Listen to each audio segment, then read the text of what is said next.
Bismillahirrahmanirrahim. Alhamdulillahi dzil jalali wa syari'il harami wal halali. Allahumma salli ala nuril anwar wa sirril asrar wa diryakil aghyar wa miftah babil yasar sayyidina wa maulana Muhammadinil mukhtar wa alihil athhar wa ashabihil akhyar adada ni'amillahi wa ifdalih, amma ba'd. Yang saya cintai, yang saya muliakan, para alim ulama, para kiai, para asatid, para tokoh masyarakat, wabil khusus ketua DKM masjid, imam masjid, pengajar-pengajar di masjid, ketua panitia peringatan Maulid Nabi besar Muhammad beserta seluruh panitia, para tokoh masyarakat, para aparat pemerintah beserta seluruh hadirin dan hadirat, bapak-bapak, ibu-ibu, pemuda-pemudi umat baginda Nabi besar Muhammad sallallahu alaihi wasallam. Alhamdulillah, segala puji dan syukur kehadirat Allah Subhanahu wa taala. Karena Allah Subhanahu wa ta'ala telah memberikan kepada kita nikmat yang sangat besar. Allah telah memberikan kepada kita keagungan yang sangat besar. Allah telah memberikan kepada kita rahmat yang sangat besar. Apa nikmat Allah yang sangat besar? Apa karunia Allah yang sangat besar? Apa rahmat Allah yang sangat besar? Nikmat, karunia, rahmat, anugerah Allah yang sangat besar bukan iman, bukan Islam, bukan takwa, tetapi baginda Nabi besar Muhammad. Karena berkat Nabi Muhammad, saya dan kalian mengenal iman, mengenal Islam, mengenal takwa, mengenal salat, mengenal syariat. Sebagaimana yang Allah katakan dalam Al-Quran, Qul bifadlillah wa birahmatih fabidzalika falyafrahu. Katakanlah, dengan karunia Allah dan dengan rahmat Allah, maka dengan karunia dan rahmat tersebut falyafrahu, bergembiralah kalian. Dalam kitab tafsir Ma'alimut Tanzil Al-Imam Baghawi, dan dalam kitab tafsir Jami'ul Bayan Al-Imam Ibnu Jarir At-Tabari, begitu juga dalam kitab tafsir Al-Imam Ibnu Katsir, dijelaskan bahwasanya fadlullah dalam ayat tersebut adalah Al-Quran. Sedangkan Sayyidina Abbas menafsirkan fadlullah dalam ayat tersebut adalah ilmu. Maka dengan adanya karunia Allah yaitu Al-Quran dan ilmu, dan dengan adanya rahmat Allah, siapa rahmat Allah? Baginda Nabi besar Muhammad. Maka dengan adanya karunia dan rahmat tersebut falyafrahu, bergembiralah kalian semua, senanglah kalian semua dengan adanya anugerah dan rahmat Allah.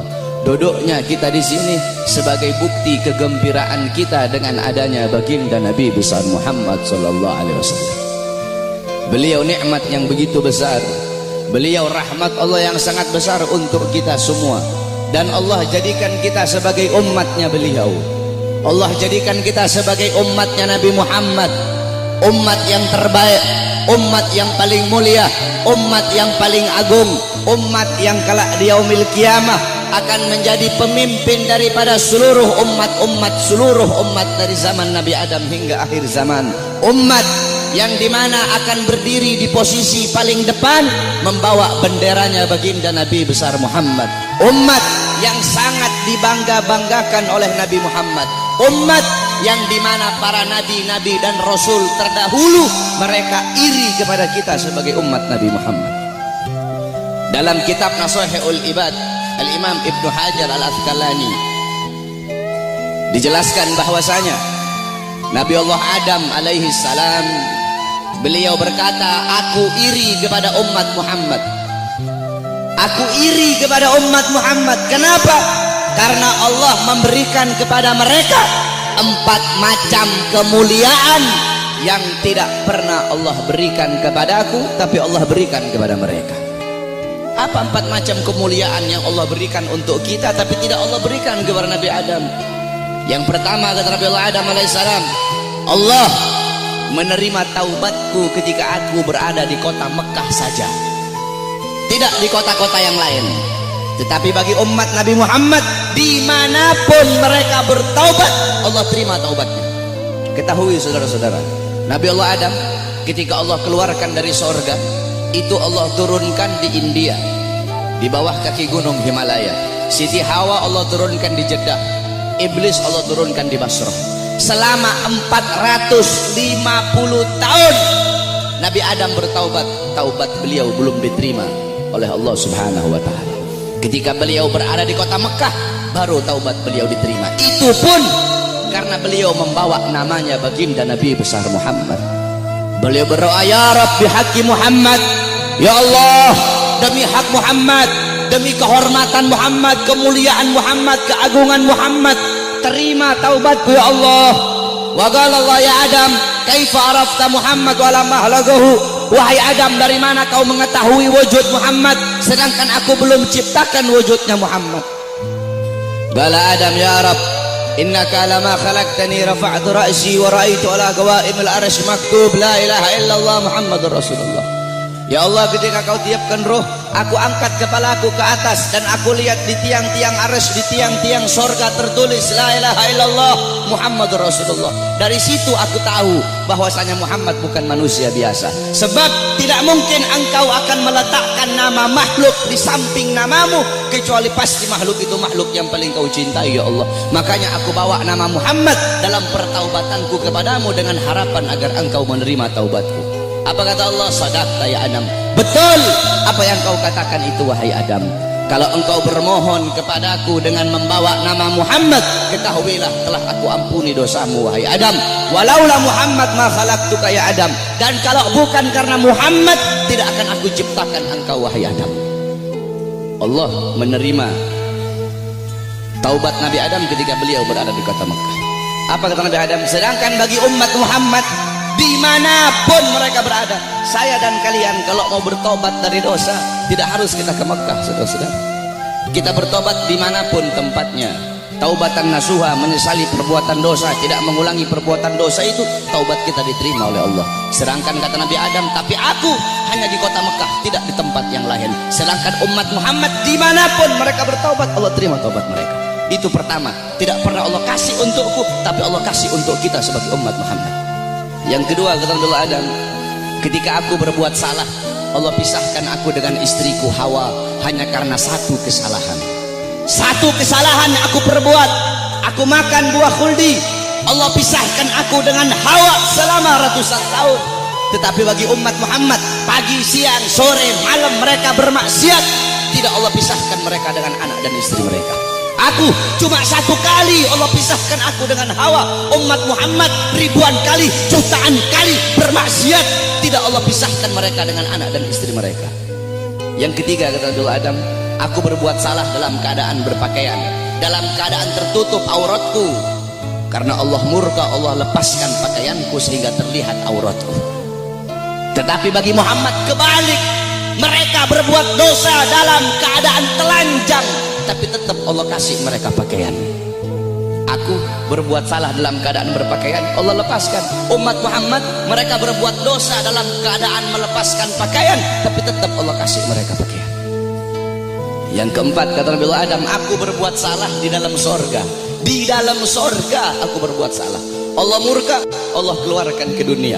Umat Muhammad kebalik, mereka berbuat dosa di dunia, tapi kalau bertaubat, taubatnya diterima, mereka meninggal husnul khatimah, Allah masukkan mereka ke sorga. Kebalik, kata Nabi Adam, aku berbuat salah di sorga, Allah keluarkan ke dunia. Umat Muhammad berbuat dosa di dunia, Allah masukkan mereka ke sorga. Aku iri kepada umat Muhammad, sungguh aku ingin menjadi umat Muhammad, kata Nabi Allah Adam alaihissalam. Lihat bagaimana kemuliaan umatnya Nabi Muhammad. Nabi Musa alaihissalam ketika beliau naik ke Tur Sina, naik ke Bukit Sina, beliau berdoa, ya Allah, aku ingin melihat cahayamu, aku ingin melihat zatmu, aku ingin melihat wajahmu ya Allah. Apa kata Allah? Wahai Musa, kau tidak akan sanggup, kau tidak akan kuat untuk melihat cahayaku wahai Musa. Ketahuilah, antara diriku dengan hamba-hambaku ditutupi dengan 70.000 hijab, 70.000 penghalang yang menutupi antara diriku dengan hamba-hambaku. Al-Imam Ghazali menjelaskan, Penghalang Allah itu Allah ciptakan dari cahaya, dari air, dan dari kegelapan. Di dalam penghalang Allah ada suara gemuruh air, ada suara air yang sedang mengalir. Itu dalam penghalang Allah. Andaikan saya dan kalian manusia biasa, Allah perdengarkan telinga kita ini untuk bisa mendengar suara air yang ada dalam penghalang Allah, saking ketakutan hati kita ini akan copot dari badan, hati kita ini keluar sendiri dari badan, saking dahsyat penghalangnya Allah. Andaikan Allah buka satu penghalang, Allah perlihatkan kepada gunung, gunung akan hancur tenggelam, tidak akan muncul sampai datangnya hari kiamat. Apa kata Allah? Wahai Musa, 70.000 penghalang ini tidak akan aku buka untuk siapapun kecuali untuk Muhammad dan untuk umat Muhammad. Apa kata Nabi Allah Musa alaihissalam? Ya Allah, kalau begitu jadikanlah aku bagian daripada umat Muhammad. Nabi Musa ingin menjadi umat Nabi Muhammad. Bahkan diriwayatkan bahwasanya Sayyidina Syekh Abil Hasan Asyadili, pengarang Hizbul Bahar Hizbun Nasor, pengarang kitab Mafakhirul Aliyah, beliau pernah bermimpi, saudara-saudara. Ketika beliau bermimpi, dalam mimpinya beliau melihat ada Nabi Muhammad dan ada Nabi Musa sedang ngobrol. Nabi Musa bilang sama Rasulullah, wahai Muhammad, aku dengar engkau pernah berkata dalam sabdamu bahwasanya ulama ummati kal anbiya Bani Israel. Ulama dari golongan umatku itu bagaikan golongan nabi-nabi dari kalangan Bani Israel. Apakah betul wahai Muhammad? Apa kata Rasulullah? Ini dalam mimpinya Syekh Abil Hasan Asyadili. Apa kata Rasulullah? Iya betul, ulama umatku itu kepintarannya kepintarannya itu sama seperti kepintaran nabi-nabi dari kalangan Bani Israel. Kata Nabi Musa, coba seperti apa sih ulama umatmu itu? Aku pengen lihat coba. Nabi Muhammad memanggil Al-Imam Ghazali di dalam mimpinya Syekh Abil Hasan Asyadili. Imam Ghazali dipanggil oleh Nabi Muhammad. Nabi Muhammad bilang, ini salah satu daripada ulama umatku yang aku banggakan. Akhirnya kata Nabi Musa, siapa namamu? Kata Imam Ghazali apa? Ana Muhammad bin Muhammad bin Muhammad. Kata Nabi Musa, stop. Wahai Rasulullah, ini kamu bilang pinter. Saya nanya siapa namanya? Dia jawab Muhammad bin Muhammad bin Muhammad. Kalau dia pinter cukup dia jawab Muhammad. Stop, sudah. Nggak usah dia bilang Muhammad bin Muhammad. Saya nggak nanya nama bapaknya, saya nggak nanya nama kakeknya. Kalau dia pinter cukup dia jawab Muhammad. Udah, stop. Atau Muhammad Al-Ghazali. Dalam kitab Tabaqat Syafi'iyah, Al-Imam Ghazali. Ghazali itu adalah nisbat nama tempat kelahiran beliau. Tetapi ada juga ulama yang mengatakan Ghazali itu nisbat kepada pekerjaan keluarga beliau, yaitu tukang tenun, tukang sol. Nah, kata Nabi Musa, kalau kamu pinter cukup kamu jawab Muhammad, nggak usah kamu bilang Muhammad bin Muhammad bin Muhammad, kepanjangan. Apa kata Nabi Musa? Apa kata Imam Ghazali? Ya Rasulullah, izinkan aku untuk menjawab ya Rasulullah. Diizinkan oleh Rasul, dijawab oleh Imam Ghazali, wahai Musa kalimullah. Dulu Allah pernah nanya, wahai Musa, apa yang ada di tanganmu? Engkau bilang, ya Allah, ini tongkat. Tongkat ini untuk menyandar, untuk bersandar. Tongkat ini untuk memukul. Harusnya kalau kau pinter cukup kau jawab, ini tongkat. Nggak usah kau jawab tongkat ini untuk ini, untuk ini, untuk ini. Karena Allah nanya, apa yang ada di tanganmu? Allah tidak tanya untuk apa itu. Apa kata Nabi Musa? Karena aku ingin bercakap-cakap lama dengan Allah. Aku ingin punya waktu yang panjang dengan Allah untuk mengambil berkah. Apa kata Imam Ghazali? Begitupun aku jawab dengan jawaban yang panjang untuk bercakap-cakap lama denganmu agar mendapatkan keberkahan darimu yang pernah berbicara dengan Allah.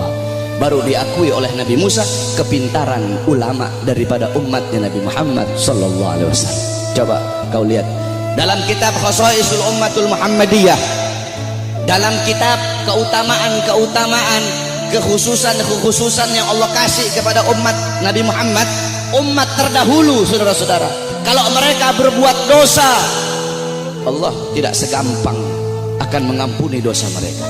Bani Israel kalau mereka berbuat dosa, mereka harus cari jurang yang tinggi, loncat ke bawah sampai mati, baru diterima taubatnya oleh Allah. Kita tidak, Allah kasih kemudahan.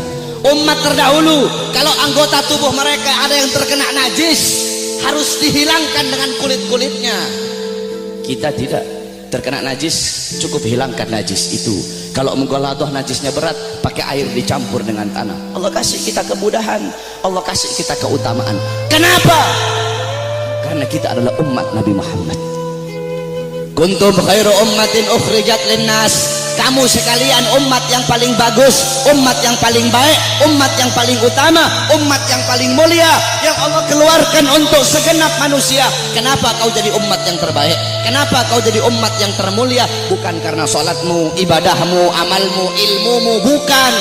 Tapi karena kau, saya adalah umatnya Nabi Muhammad. Kita menjadi mulia karena kemuliaan Nabi Muhammad. Makkah menjadi kota yang mulia karena Makkah kota kelahiran Nabi Muhammad. Madinah menjadi kota yang mulia karena Madinah kota hijrah dan kota wafatnya Nabi Muhammad. Hajar Aswad menjadi batu yang mulia karena Hajar Aswad pernah dicium oleh bibirnya Nabi Muhammad. Buraq menjadi kendaraan yang mulia karena Buraq pernah ditunggangi oleh Nabi Muhammad. Bahkan ada salah satu ulama yang mempertanyakan, siapa yang lebih mulia, sendalnya Nabi atau malaikat Jibril alaihissalam? Jibril alaihissalam tidak pernah berjumpa langsung dengan Allah, tetapi Nabi Muhammad bahkan sendalnya telah berjumpa dengan Allah. Dalam kitab Al-Anwar Al-Bahiyah dijelaskan sendalnya Nabi berjumpa dengan Allah. Kenapa sandal itu menjadi mulia? Sandal itu menjadi mulia karena dipakai oleh kaki yang mulia, kakinya baginda Nabi besar Muhammad. Pernah seseorang bertanya kepada salah satu ulama, siapa yang lebih mulia, Ka'bah ataukah makbarahnya Nabi? Ka'bah atau kuburnya Nabi yang lebih mulia? Apa jawab ulama itu? Kalau kita lihat dari kuburnya, maka Ka'bah lebih mulia.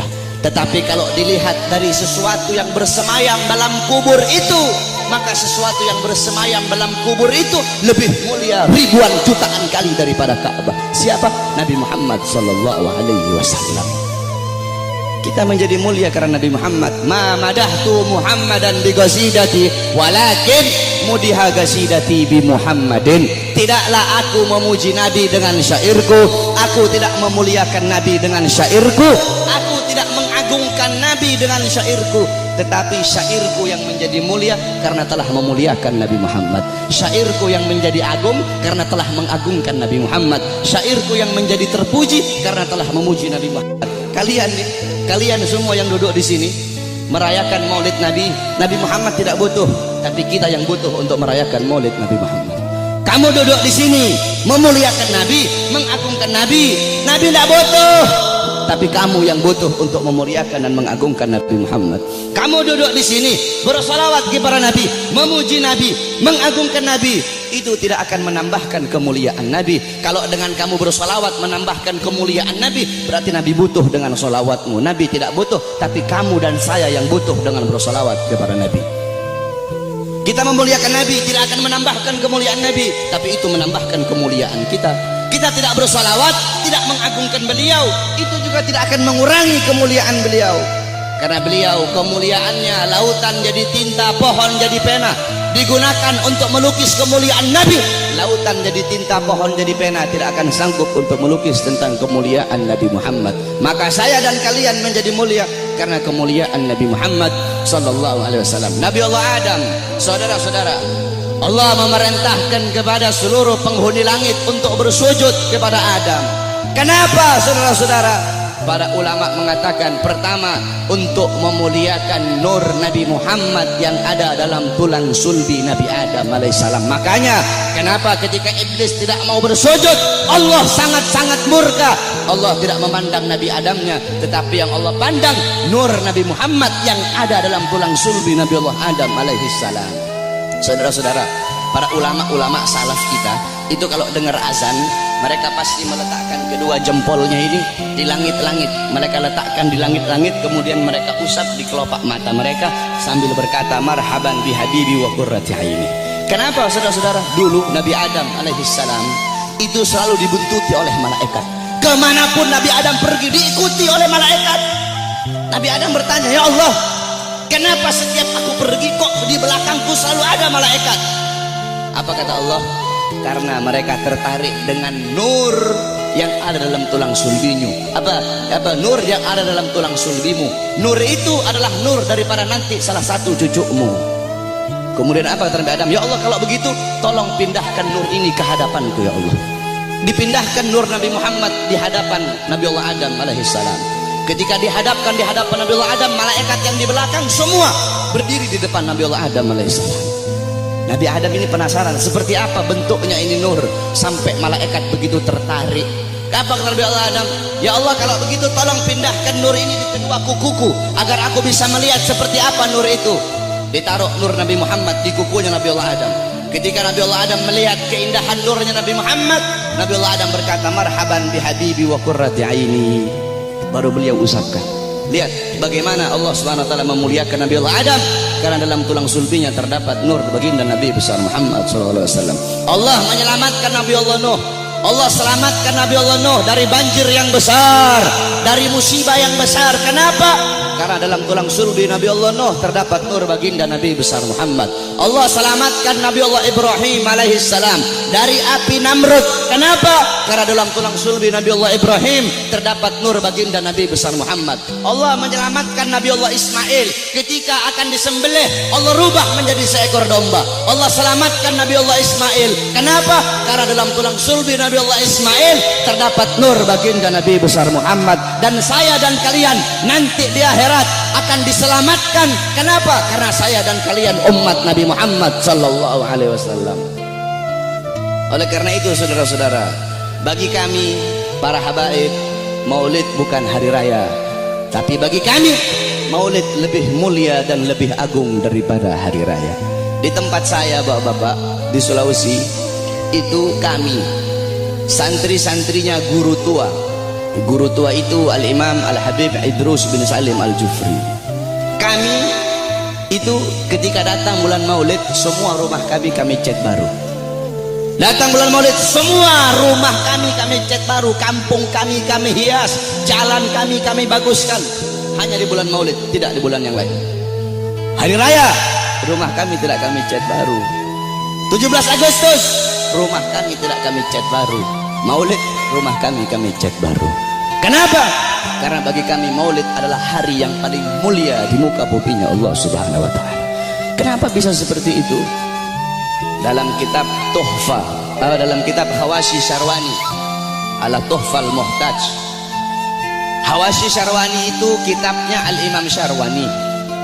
Tuhfal Muhtaj itu kitabnya Al-Imam Ibnu Hajar Al-Haytami, yang dimana Tuhfal Muhtaj adalah syarah daripada kitab Minhajut Thalibin Al-Imam Nawawi. Jadi kalau ente orang belajar fikih, ada namanya matan, ada namanya syarah, ada namanya hawashi. Matan itu isi, syarah itu penjelasan daripada matan, hawashi penjelasan lebih rinci daripada syarah. Jadi matan diberi syarah, syarah diberi hawashi. Matannya itu Minhajut Thalibin Imam Nawawi, disyarahkan oleh Imam Ibnu Hajar Al-Haytami, yaitu Tuhfal Muhtaj, syarah Minhaj. Tuhfal Muhtaj kemudian dijelaskan lagi oleh Al-Imam Syarwani yang diberi nama Hawashi Syarwani. Dalam kitab Hawashi Syarwani dijelaskan bahwasanya inna afdhalal layali, sesungguhnya paling mulianya malam itu, paling utamanya malam itu, yaitu malam kelahiran baginda Nabi besar Muhammad. Setelah malam kelahiran Nabi baru malam Lailatul Qadar. Setelah malam Lailatul Qadar baru malam Isra. Setelah malam Isra setelah malam Lailatul Qadar malam Jumat. Setelah malam Jumat baru malam Isra. Kenapa malam kelahiran Nabi menjadi malam yang paling mulia? Kenapa malam kelahiran Nabi menjadi malam yang paling agung? As-Sayyid Al-Habib Muhammad bin Alwi Al-Maliki, beliau mengutip perkataan daripada Al-Imam Haramain Sayyid Amin Qutbi. Beliau berkata, Sayyid Amin Qutbi berkata, ya Lailatul Itsnin, madza safahat, wahai malam Senin, apa yang telah menyapamu? Wahai malam Senin, apa yang telah menyapamu? Kau begitu mulia, kau begitu agung, engkau begitu wangi, wahai malam Senin. Berawal hari-hari yang mulia dalam Islam, semua berawal darimu. adanya Idul Fitri, adanya Idul Adha, adanya Ramadan, adanya Rajab, adanya Fathul Makkah, adanya kemenangan perang Badar, adanya Lailatul Qadar, adanya hari Jumat, adanya malam Jumat, adanya 10 Muharram, semua berawal darimu wahai malam Senin. Kenapa? Karena pada malam Senin itu lahir baginda Nabi besar Muhammad sallallahu alaihi wasallam, sehingga malam kelahiran Nabi menjadi malam yang paling mulia di muka bumi. Kenapa? Karena kalau tidak ada kelahiran Nabi, tidak akan ada Idul Fitri, tidak akan ada Idul Adha, tidak akan ada iman, tidak akan ada Islam. Makanya sampai begitu Allah memuliakan kelahiran Nabi Muhammad, karena begitu Allah ini memuliakan kelahiran Nabi, sampai orang yang meninggal dalam keadaan kafir, akan tetapi karena dia gembira dengan kelahiran Nabi, Allah ringankan azabnya dalam neraka. Dalam kitab tafsir Bidayah wa Nihayah, Al-Imam Ibnu Katsir beliau meriwayatkan bahwasanya Sayyidina Abbas bin Abdul Muthalib pernah bermimpi berjumpa dengan Abu Lahab. Dalam mimpinya Sayyidina Abbas bin Abdul Muthalib bermimpi Abu Lahab sedang disiksa dalam neraka. Akan tetapi setiap hari Senin azab dan siksanya Abu Lahab dihentikan dan Allah gantikan dengan rahmat. Dari jari-jari Abu Lahab itu bisa keluar air sehingga dia bisa minum dari air tersebut. Maka Sayyidina Abbas pun bertanya, wahai Abu Lahab, kenapa setiap hari Senin Allah angkat azab dan siksamu? Dari jari-jarimu bisa keluar air, kenapa hanya di hari Senin, tidak di hari-hari yang lain? Apa kata Abu Lahab? Iya, karena dulu ketika Muhammad lahir, aku bergembira dengan lahirnya Muhammad. Aku memiliki budak yang bernama Suwaibah. Suwaibah datang kepadaku memberi kabar tentang lahirnya Muhammad. Aku gembira sehingga aku bebaskan Suwaibah. Aku bebaskan dia dari budak. Nah, karena aku membebaskan Suwaibah, karena kegembiraanku dengan lahirnya Muhammad, karena aku gembira sesaat dengan lahirnya Muhammad, maka dari itu setiap hari Senin Allah angkat azab dan siksaku. Itu Abu Lahab. Setiap hari Senin Allah angkat azab dan siksanya hanya karena bergembira sesaat dengan lahirnya Al-Mustafa. Maka bagaimana dengan saya dan kalian kalau kita bergembira seumur hidup kita dengan lahirnya baginda Nabi besar Muhammad? Oleh karena itu, saudara-saudara, kita duduk di sini memuliakan kelahiran Nabi, mengagungkan kelahiran Nabi. Ini suatu perbuatan yang mulia. Tetapi banyak juga golongan-golongan di luar sana, banyak golongan-golongan yang mulut kotornya berani mengatakan bahwasanya orang-orang yang duduk di maulid itu mereka telah berbuat dosa besar. Maulid itu adalah bid'ah dhalalah, maulid itu bid'ah yang sesat, maulid itu sumber kesyirikan, maulid itu sumber kekafiran. Banyak golongan-golongan di luar sana yang berkata seperti itu. Ini golongan-golongan yang bodoh, golongan-golongan yang goblok, golongan-golongan yang dungu, tidak ngerti kaidah fikih, tidak ngerti takhrij hadis, tidak ngerti mustalah hadis.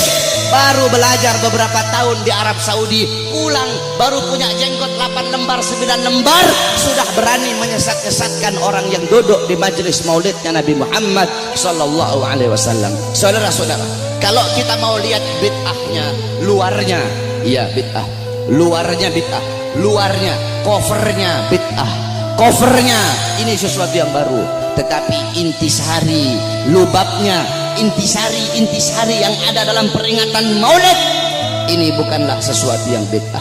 Tadi di maulid tadi dibacakan Quran. Apakah membaca Quran sesuatu yang bid'ah? Kau duduk di sini, kita saling makan sama-sama. Nanti selesai acara makan bareng-bareng. Dalam kitab dijelaskan Nabi Allah Ibrahim menjadi Khalilullah. Nabi Ibrahim itu jadi kekasih Allah karena 3 sebab. Pertama, Nabi Ibrahim lebih memilih perintah Allah daripada perintah selain Allah. Yang kedua, Nabi Ibrahim tidak pernah makan sendiri. Nabi Ibrahim itu kalau makan pasti bareng-bareng, pasti sama-sama. Kalau beliau cuma sendiri, beliau rela jalan kaki berkilo-kilo hanya untuk cari teman untuk makan sama-sama. Kita duduk di sini mengikuti sunnah Nabi Allah Ibrahim. Nabi Muhammad juga makannya selalu bersama-sama. Apakah ini sesuatu yang bid'ah? Tidak. Kita duduk di sini saling menyebarkan salam. Apakah menyebarkan salam sesuatu yang bid'ah? Nabi Muhammad berkata, afsus salam, sebarkan salam. Kita duduk di sini saling memberi makan. Nabi Muhammad bilang, wa'at'imut ta'am, berilah makan. Kita duduk di sini menyambung tali silaturahmi. Kata Nabi Muhammad, wasilul arham, sambunglah tali persaudaraan. Kita duduk di sini mengenang Nabi Muhammad, menyebut-nyebut nama Rasulullah sallallahu alaihi wasallam. Bukankah dalam hadis riwayat Ad-Dailami dalam kitab musnad beliau, yaitu kitab yang bernama Al-Firdaus, qala Rasul, dzikrul anbiya minal ibadah, mengingat para nabi, mengingat para rasul itu adalah ibadah. dzikrus sholihin minal kafarah, dzikrul maut minas sadaqah, wa dzikrul kubur yuqarribukum minal jannah. Kata Nabi Muhammad, mengingat para nabi, mengingat para rasul, menyebut-nyebut nama mereka itu adalah ibadah. Kita duduk di sini menyebut Nabi Muhammad, mengingat Nabi Muhammad, mengenang Nabi Muhammad, membaca sirah beliau, tarikh beliau agar bisa mengambil iktibar, mengambil pelajaran dari kisah hidup beliau. Apakah ini sesuatu yang bid'ah?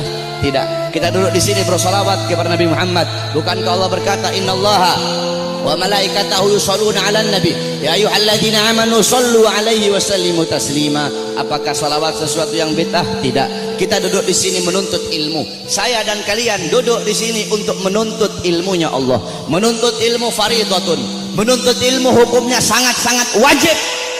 Dalam kaidah dijelaskan, amrun bi syai' amrun bi wasailihi. Perintah terhadap sesuatu, maka perintah juga terhadap sarana atau prasyarat bagi orang-orang untuk melakukan sesuatu yang diperintahkan tersebut. Kalau seumpama naik ke atas ini wajib, maka yang mendorong kita untuk naik ke atas itu pun hukumnya wajib. Naik ke atas hukumnya wajib. Yang dorong itu naik ke atas apa? Tangga, maka tangga juga hukumnya wajib. Kalau ente naik ke atas hukumnya sunnah, maka tangga juga hukumnya jadi sunnah. Saudara-saudara, beli baju, membeli baju hukumnya apa? Mubah. Beli baju hukumnya mubah. Menutup aurat hukumnya wajib. Menutup aurat hukumnya wajib. Kamu sedang keluar dari rumah, tiba-tiba bajumu lepas, bajumu sobek atau bajumu lepas, kelihatan kamu punya aurat, kelihatan kamu punya aurat. Membeli baju hukumnya mubah, tapi ketika itu berubah menjadi wajib. Kenapa? Karena baju salah satunya yang menjadi syarat bagimu untuk bisa tutup kau punya aurat, sedangkan nutup aurat hukumnya wajib. Bersiwak hukumnya apa? Sunnah. Bikin kantong baju hukumnya apa? Bikin kantong baju hukumnya mubah. Bersiwak hukumnya sunnah. Bikin kantong baju hukumnya mubah. Kamu mau keluar rumah, kantong apa? Bajumu tidak punya kantong. Bajumu tidak punya kantong. Kalau tidak ada kantong tidak bisa kamu bawa. Kamu punya siwak. Sedangkan bersiwak hukumnya sunnah. Bikin kantong baju hukumnya mubah. Ketika itu berubah, bikin kantong baju hukumnya jadi sunnah. Kenapa? Karena kantong baju yang jadi syarat bagimu untuk bisa bawa kau punya siwak. Nah, menuntut ilmu hukumnya wajib, saudara-saudara. Maka ketika maulid menjadikan dirimu, mendorong dirimu untuk menuntut ilmu, maka ketika itu maulid pun hukumnya berubah menjadi wajib. Kalau maulid mendorong engkau untuk sedekah, sedekah hukumnya sunnah, maka maulid juga hukumnya menjadi sunnah. Apa? Bersalawat hukumnya sunnah, maka ketika itu maulid mendorong kau untuk bersalawat, maka maulid juga hukumnya menjadi sunnah. Oleh karena itu nanti wasiat saya, kalau nanti ada yang nanya kepada kalian semua, kenapa kamu merayakan maulid Nabi Muhammad? Jawab, saya merayakan maulid Nabi untuk memuliakan dan mengagungkan kelahiran Nabi. Siapa yang suruh memuliakan kelahiran Nabi? Siapa yang suruh mengagungkan kelahiran Nabi? Yang suruh adalah Allah.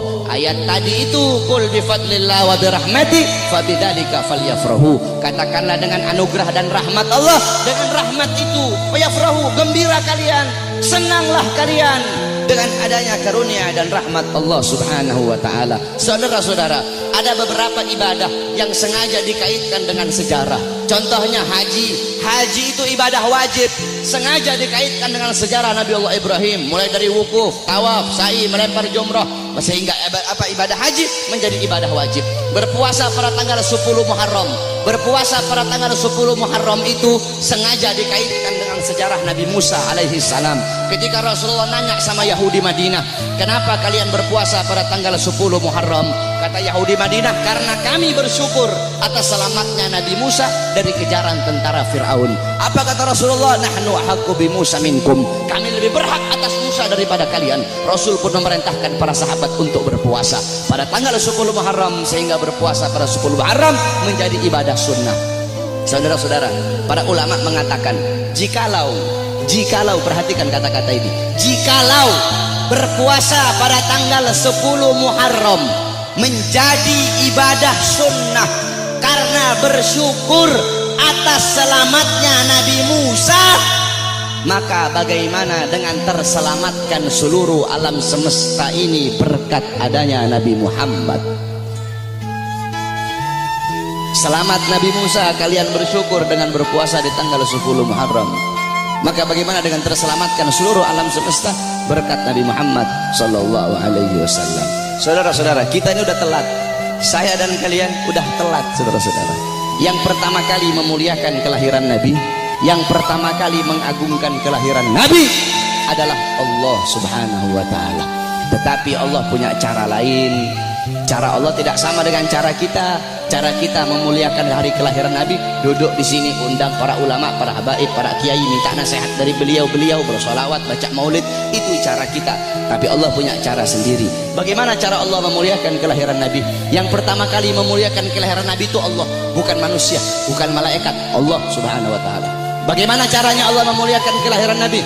Dalam kitab Qisasul Anbiya dijelaskan, kita semua tahu Nabi Muhammad lahir pada hari Senin, pada tanggal 12 Rabiul Awal, pada tahun gajah amal fil. Wa summiya ama wiladati amal fil.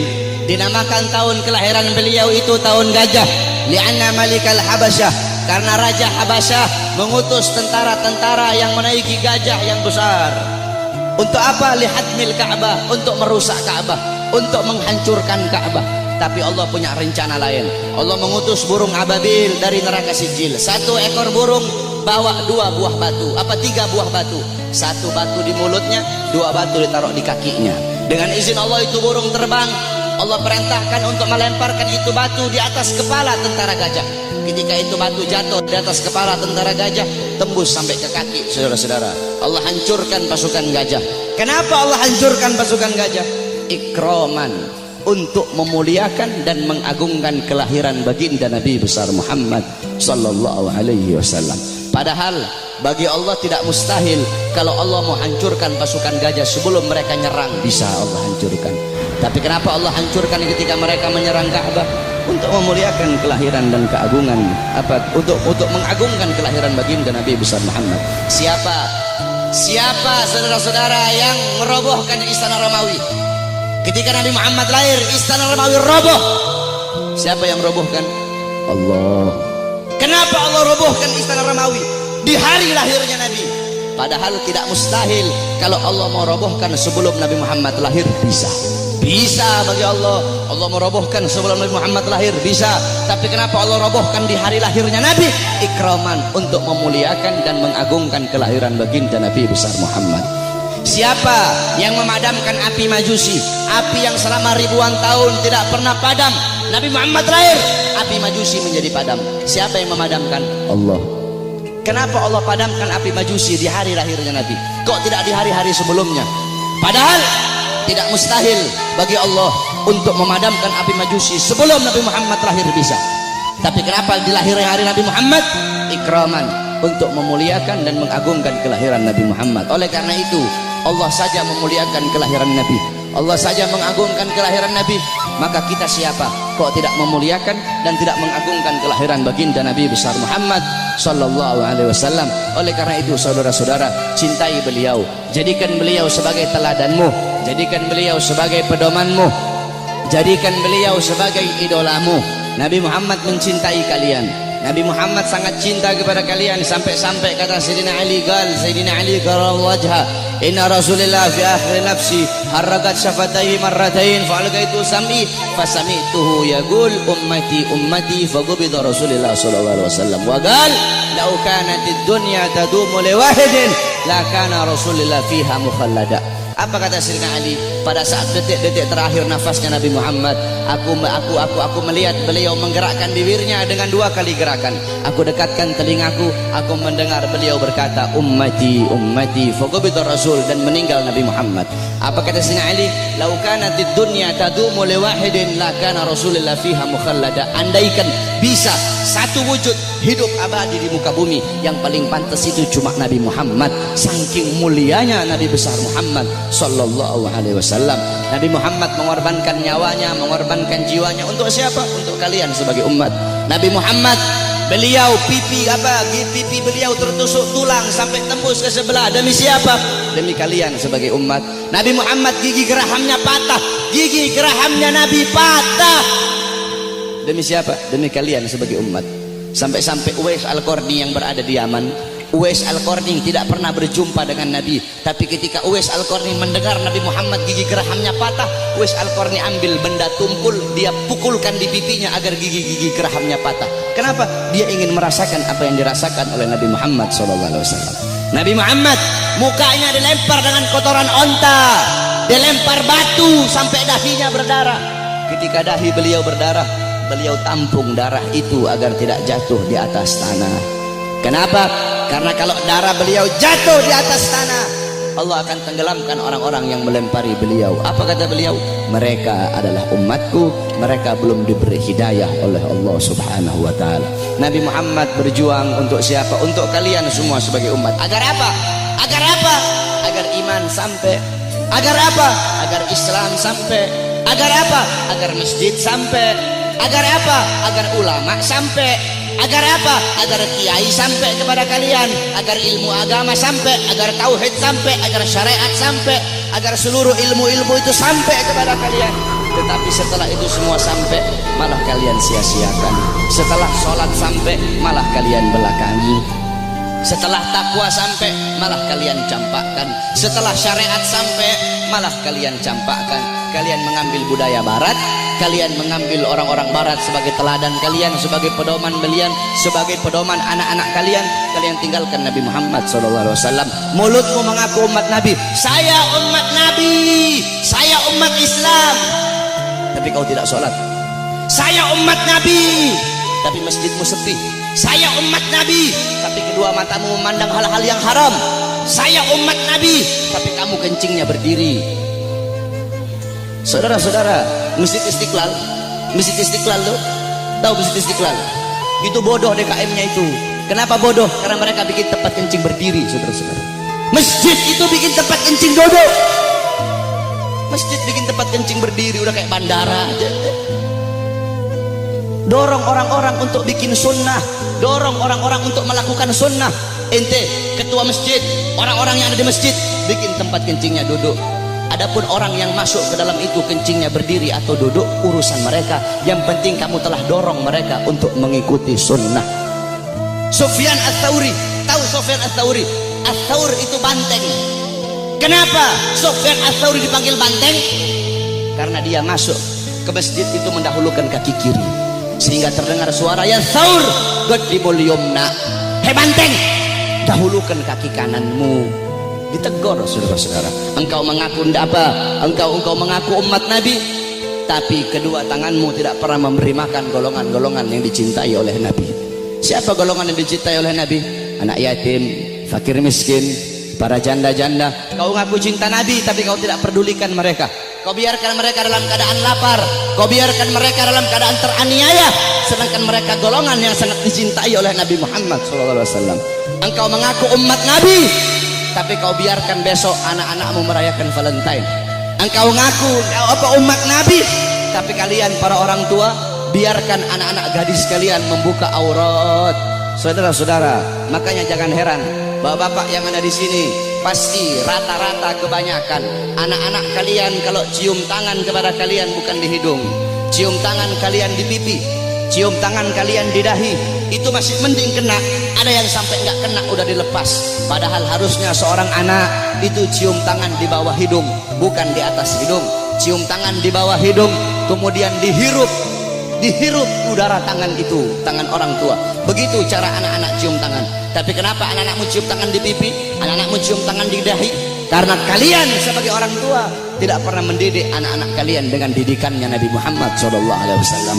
Jangan heran anak-anakmu melotot di hadapan kalian, anak-anak kalian membantah perintah kalian. Ada zaman sekarang anak bunuh bapak, anak bunuh ibu, anak masukkan ibunya dalam penjara. Jangan kau salahkan, kenapa kalian sebagai orang tua tidak pernah mendidik anak-anak kalian dengan didikan agama.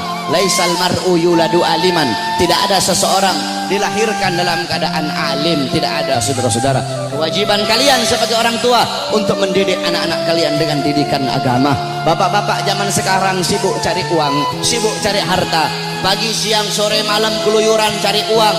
Untuk apa? Untuk ngasih makan jasmani anak-anaknya. Untuk apa? Untuk memberi makan jasmani anak-anaknya. Tetapi lupa kalian beri makan jiwa, hati, dah apa? Jiwa anak-anak kalian, hati anak-anak kalian, ruh anak-anak kalian, lupa kalian kasih makan. Apa makanan hati bagi anak-anak kalian? Makanan hati bagi anak-anak kalian adalah ilmu. Hati 3 hari tidak kena ilmu, hati itu mati. Maka tanyakan kepada diri kalian sebagai orang tua, telah berapa lama kalian menjadi sebab hati anak-anak kalian mati? Kenapa anakmu kenapa anakmu tidak kau masukkan pondok? Kenapa anakmu tidak kau masukkan pesantren? Kenapa anakmu tidak kau ajarkan Quran? Kenapa kau lebih pentingkan SD-nya, SMP-nya, SMA-nya? Bukan berarti tak boleh sekolah SD, tak boleh sekolah SMP, tak boleh sekolah SMA. Tak apa-apa sekolahkan anakmu SD, SMP, SMA. Tetapi agamanya jangan kau belakangi, Al-Qurannya jangan kau belakangi. Kenapa anakmu tidak mondok? Aduh, saya lebih milih sekolah. Kalau nanti anak saya mondok, bagaimana masa depannya nanti? Orang tua goblok itu kalau ada yang seperti itu, saudara-saudara. Kalau anak saya mondok, anak saya jadi ustad, anak saya jadi Quran, jadi ahli Quran, gimana masa depannya nanti? Gimana nasibnya? Orang tua goblok itu kalau ada yang seperti itu, saudara-saudara. Kau lihat zaman sekarang, SD, SMP, SD udah tahu mabok, SD udah tahu melacur, SD udah tahu zina. Itu SD. Bagaimana SMP-nya? Itu SMP. Bagaimana SMA-nya, saudara-saudara? Jangan kau pentingkan pendidikan dunia anak-anakmu, tapi lebih pentingkan pendidikan akhirat anak-anakmu. Didik dengan didikan Nabi. Adabani Rabbi fa ahsana ta'dibi. Allah yang mendidikku, Allah yang mengajariku, sehingga sebaik-baiknya pendidikan adalah pendidikanku. Nanti ini tanggal 13, besok tanggal 14. Kau lihat yang paling banyak merayakan Valentine di jalan-jalan, saudara-saudara. Yang paling banyak merayakan Valentine bukan orang Kristen. Yang paling banyak merayakan Valentine bukan orang Buddha, bukan orang Hindu, bukan orang Katolik, bukan Yahudi, bukan Nasrani. Yang paling banyak merayakan Valentine di Indonesia adalah anak-anak kita, saudara-saudara, anak-anak Islam, putra-putri Islam, putra-putrimu yang paling banyak merayakan Valentine. Valentine itu adalah harinya orang-orang Romawi. Valentine itu adalah mengenang kematian si Santa Valentino atau siapa itu namanya orang-orang Romawi itu. Man tasyabbaha biqaumin fahuwa minhum. Kata Rasulullah, barang siapa yang mengikuti suatu kaum, maka dia sama dengan kaum tersebut. Engkau mengikuti orang Romawi, engkau mengikuti orang Barat, engkau mengikuti orang kafir, mengikuti budaya mereka, mengikuti adat istiadat mereka, mengikuti hari-hari besar mereka, engkau sama seperti mereka. Mereka dilaknat, engkau pun akan dilaknat oleh Allah Subhanahu wa taala. Memang betul kata Nabi Muhammad. Nabi Muhammad sallallahu alaihi wasallam, beliau pernah bersabda, la taqumus saah. Kata beliau, tidak akan terjadi hari kiamat, kata beliau, hatta sehingga kata beliau, ta'khuda ummati, umatku itu mengambil jejak, umatku itu mengikuti jejaknya siapa? Jejaknya orang-orang sebelum mereka, jejak orang-orang sebelum mereka, kata Nabi Muhammad sallallahu alaihi wasallam. Shibran bi shibrin, sejengkal demi sejengkal, kata Nabi Muhammad. Wa dhira'an bi dhira'in, sehasta demi sehasta, kata Nabi Muhammad. Fakila, kemudian ada di situ salah satu sahabat yang berkata, ya Rasulullah, maksudnya maksudnya kurun golongan-golongan sebelum mereka itu, apakah mereka ya Rasulullah, kata salah satu sahabat, apakah orang Persia, Warum, dan orang-orang Romawi? Apa kata Rasulullah SAW? Siapa lagi kalau bukan mereka? Lihat, yang dikatakan Nabi Muhammad SAW betul.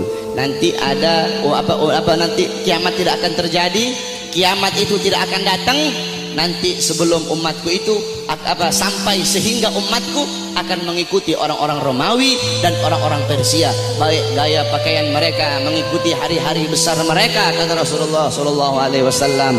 Maka ketika itu sudah terjadi, berarti itu adalah salah satu daripada tanda-tanda kiamat. Oleh karena itu, saudara-saudara sekalian yang dimuliakan oleh Allah, didik kau punya anak-anak dengan didikan Nabi Muhammad. Begitu juga ibu-ibu zaman sekarang ini, mereka tahu di mana letak kursi mereka, di mana letak dapur mereka, di mana letak tempat make up mereka, tapi mereka tidak tahu. Di mana letak anak-anak perempuan mereka? Anak-anak perempuan kalian biarkan berjalan dengan laki-laki yang bukan muhrim. Anak-anak perempuan kalian biarkan telanjang. Anak-anak perempuan kalian biarkan membuka aurat. Saudara-saudara, Hadramaut melahirkan para aulia. Bumi Hadramaut itu melahirkan para wali, melahirkan para aulia, fuqaha, ulama. Kenapa? Itu tidak terlepas dari wanita-wanita yang ada di sana. Bagaimana wanita yang ada di sana? Wanita yang ada di sana seumur hidup mereka cuma keluar 3 kali. Seumur hidup mereka keluar cuma 3 kali. Pertama, ketika mereka masih kecil keluar bersama bapaknya. Kedua, ketika mereka sudah menikah keluar, diambil oleh suaminya, keluar dari rumahnya. Ketiga, ketika mereka mati keluar, diantar ke kuburnya. Itu seumur hidup 3 kali mereka keluar rumah. Makanya jangan heran kenapa wanita-wanita di sana melahirkan wali-wali, melahirkan orang-orang soleh, melahirkan wali songo yang datang bawa Islam ke Indonesia berasal dari sana. Kenapa? Itu tidak terlepas dari kesolehan, ketaatan, kezuhudan wanita-wanita yang ada di sana.